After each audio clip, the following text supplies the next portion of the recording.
Halo, assalamualaikum teman-teman semua, penikmat kisah-kisah misteri, mitos, fenomena mistis, dan urban legend dimanapun Anda berada.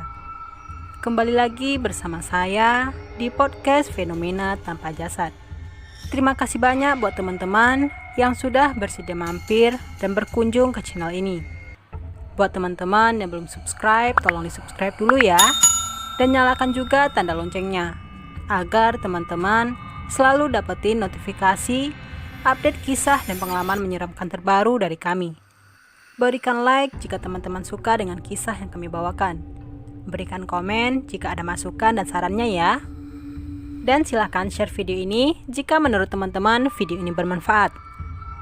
Baiklah teman-teman, tanpa basa-basi, di video kali ini saya akan membagikan sebuah kisah yang kembali kami angkat berdasarkan kisah nyata pada tahun 2012 silam. Yang mana kisah ini diceritakan kembali oleh seseorang yang di sini kita sebut saja Warto. Dia ini memiliki seorang saudara bernama Bayu. Dan Bayu ini sudah memiliki seorang istri dan 2 orang putri yang bernama Lia dan Lili. Masing-masing putrinya berusia 3 dan 5 tahun. Bayu yang berprofesi sebagai tukang ojek pangkalan, sekaligus sebagai seorang kepala keluarga, tentunya banyak sekali yang menjadi tanggung jawabnya. Kebutuhan yang tiap hari semakin tidak menentu dan semakin sulit, membuatnya bekerja ekstra keras. Terkadang, dia harus narik sampai larut malam hanya untuk mendapatkan uang lebih. Sampai suatu ketika, pangkalan ojek tersebut sangat sepi. Salah seorang kawan yang berprofesi sama dengannya juga memutuskan untuk pulang ke rumah. Karena pada hari itu, suasananya sangat sepi. Dan juga sehabis hujan. Sehingga tak ada seorang pun yang menggunakan jasa mereka. Kini tinggallah Bayu sendiri di pangkalan ojek tersebut. Baginya tak mungkin juga untuk pulang ke rumah tanpa membawa uang. Sudah hampir 2 jam, belum juga ada pelanggan yang datang. Di tengah lamunannya, kemudian dia dikejutkan oleh sebuah suara. Maaf bang, bisa minta tolong antarkan saya? Tanya seorang pria sambil menunjukkan sebuah kertas yang berisi sebuah alamat yang menuju ke sebuah tempat wisata sekaligus cagar budaya di Pulau Jawa. Oh, bisa pak, mari saya antar.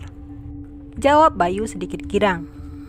Di sepanjang perjalanan, berbagai pertanyaan muncul di benaknya. Tak lama kemudian, dia pun memberanikan diri menanyakan ke penumpang yang sedang dia bawa. Maaf pak, kalau boleh tahu ada keperluan apa bapak berkunjung ke tempat itu? Apalagi tempat itu kan terkenal angker, malam-malam begini lagi. Sebaiknya bapak urungkan saja. Ucap Bayu sambil melirik dari spion motornya. Dan dia melihat penumpang tersebut terlihat tersenyum. Oh, itu. Tidak apa-apa bang, saya ke sana tidak ada niatan buruk. Saya diperintahkan oleh guru spiritual saya untuk menyepi di tempat itu. Jelas si penumpang. Sebenarnya masih banyak hal yang ingin dia tanyakan. Tapi Bayu merasa terlalu jauh untuk ikut campur. Jadi dia hanya diam dan menyimpannya di dalam hati, sambil menganggukkan kepalanya dan berpura-pura paham saja. Tak lama berselang, mereka telah sampai ke gerbang salah satu situs cagar budaya yang cukup terkenal di Jawa. Stop, saya berhenti di sini saja bang. Kata pria itu. Tak lama kemudian, dia pun mengambil beberapa lembar uang 50 ribuan dari kantongnya. Ini ongkosnya bang. Terima kasih ya, sudah mengantarkan saya sampai di sini. Ujar pria itu sambil menyodorkan beberapa lembar uang 50 ribuan tadi. Loh, kok banyak sekali pak? Ongkosnya cuma 20 ribu kok. Ini terlalu banyak pak. Ucap Bayu dengan heran. Sudah, ambil saja. Anggap saja ini sebagai ganti rezeki abang dari tadi pagi. Balas pria itu. Bayu pun kembali dikejutkan oleh pernyataan pria tersebut. Seakan-akan dia tahu kesulitan yang sedang dialami olehnya. Tak menunggu lama, pria itu melangkah pergi begitu saja. Sedangkan Bayu yang mendapat rezeki nomplok merasa sangat senang dan bangga hati. Kemudian Bayu berjalan kembali menuju ke pangkalan ojeknya. Di tengah perjalanan, dia kembali dikejutkan oleh beberapa orang pria yang sedang membawa obor dan senjata sambil berteriak. Babi ngepet, babi ngepet, babi ngepet. Dari kejauhan, Bayu hanya memperhatikan kumpulan orang-orang itu yang tampak marah dan kesal. Merasa tidak mempunyai kepentingan, dia pun terus saja memacu motornya, sampai sesuatu hal menimpanya.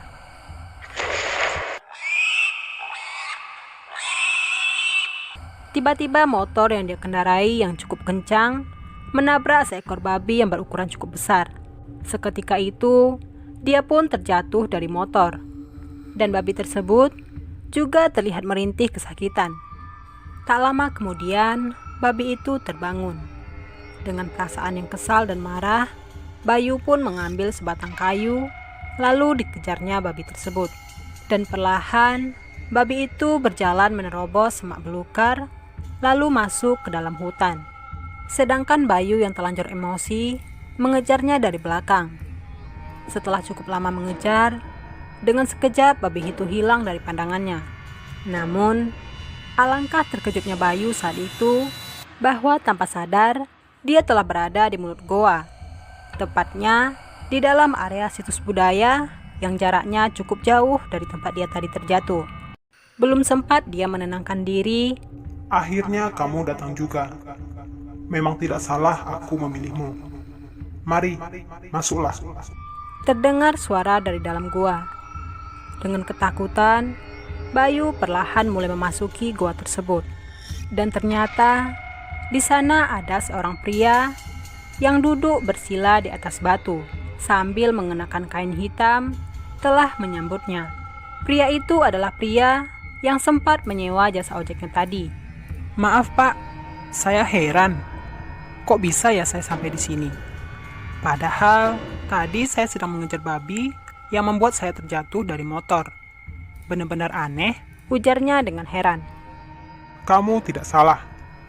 Memang akulah yang menginginkanmu untuk datang kemari, sekaligus sebagai penerusku.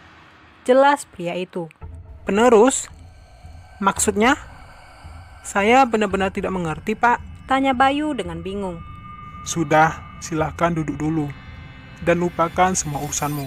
Sekarang mari kita minum secangkir kopi dan makan ubi rebus ini untuk sekedar menghangatkan badan. Bujuk pria itu. Dan tak lama kemudian, mereka terlibat obrolan seru sampai tidak terasa hari sudah menjelang fajar. Sekarang, kembalilah. Anak istrimu sudah menunggumu di rumah. Oh iya, bawalah kain hitam ini. Anggap saja ini kenang-kenangan dariku. Selimutilah badanmu dengan kain ini jika kamu dalam kesulitan apapun. Bujuk pria itu. Tidak usah Pak, terima kasih. Saya sudah terbiasa dengan kondisi malam seperti ini. Mungkin itu lebih berguna buat Bapak. Tolak Bayu dengan halus. Ambil kataku, dan segeralah pulang. Atau kamu tidak akan pernah bisa kembali. Ucap pria itu dengan gertakan. Baiklah Pak, terima kasih. Saya pamit dulu. Jawab Bayu dengan ketakutan. Tak lama kemudian, Bayu mulai melangkah meninggalkan tempat itu. Jangan sekali-sekali kamu menoleh ke belakang sebelum genap langkahmu yang ketujuh. Terang pria itu. Langkah demi langkah dia berjalan. Pas di langkahnya yang ketujuh, terdengar suara babi yang membuatnya tersadar. Dan tiba-tiba, dirinya telah berada di tempat semula dia terjatuh. Tanpa pikir panjang, Bayu pun cepat-cepat meninggalkan tempat tersebut. Sesampainya di rumah, terlihat istrinya sedang bersedih. Tampak cemas dan khawatir. Takut akan terjadi sesuatu dengan diri Bayu. "Kemana saja, Pak? Aku dan anak-anak sangat khawatir," tanya sang istri. Khawatir kenapa? Aku kan pergi untuk cari nafkah buat kalian. Lagian baru semalam aku tidak pulang. Jawab Bayu. "Hah? Baru semalam katamu? Kamu tahu tidak? Sudah 7 hari kamu tidak pulang, Pak. Kemana saja?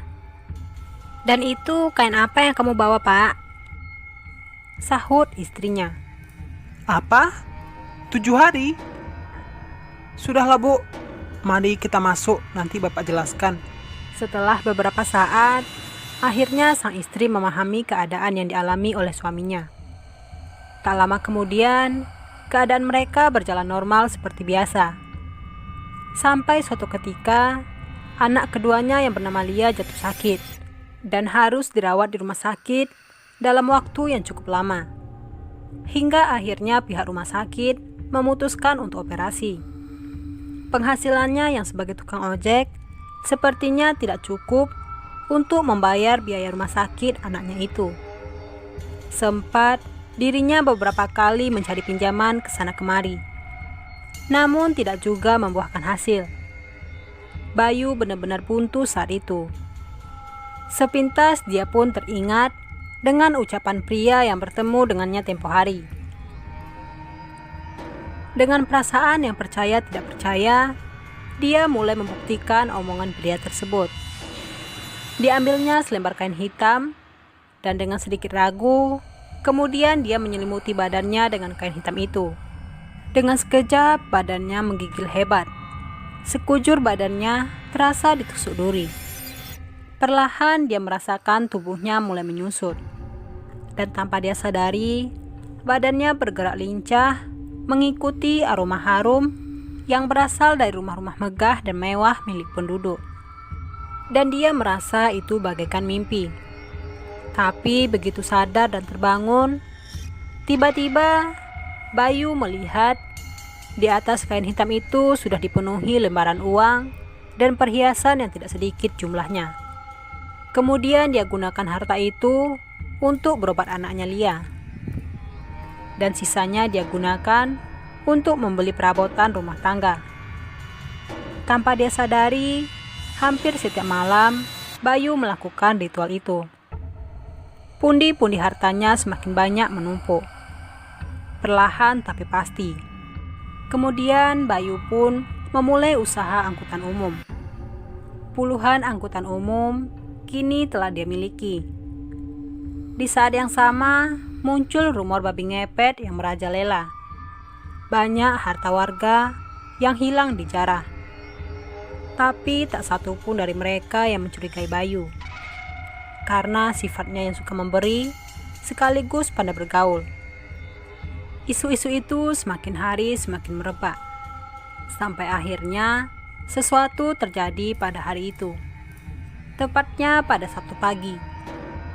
Seperti biasa, para pegawai angkutan umum milik Pak Bayu, mereka disibukkan dengan setoran dan keuangan, termasuk Pak Bayu dan istrinya.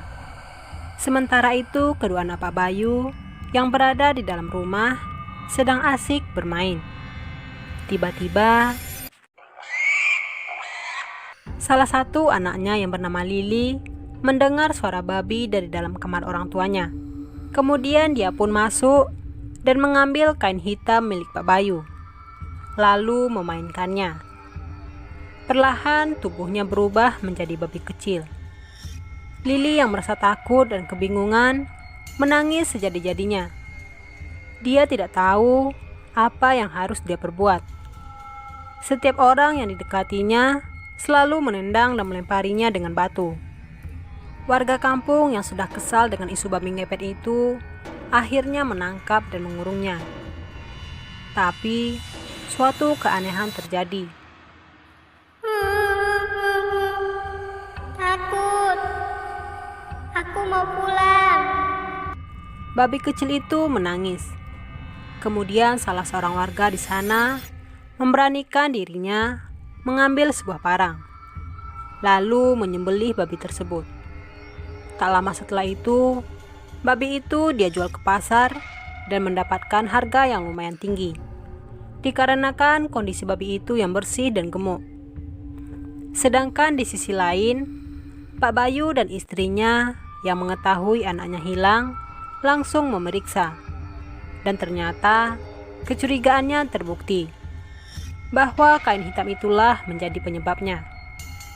Tak lama kemudian, terdengar isu babi yang tertangkap. Pak Bayu dan istrinya pun langsung menuju ke tempat tersebut. Dan ternyata babi itu telah dijual ke pasar. Mereka pun langsung menuju ke pasar tempat babi itu dijual. Namun sayang, sesampainya di pasar, babi itu telah habis terjual dan hanya tersisa kepalanya saja. Pak Bayu dan istri pun segera membeli kepala babi itu dan kemudian membawanya pulang.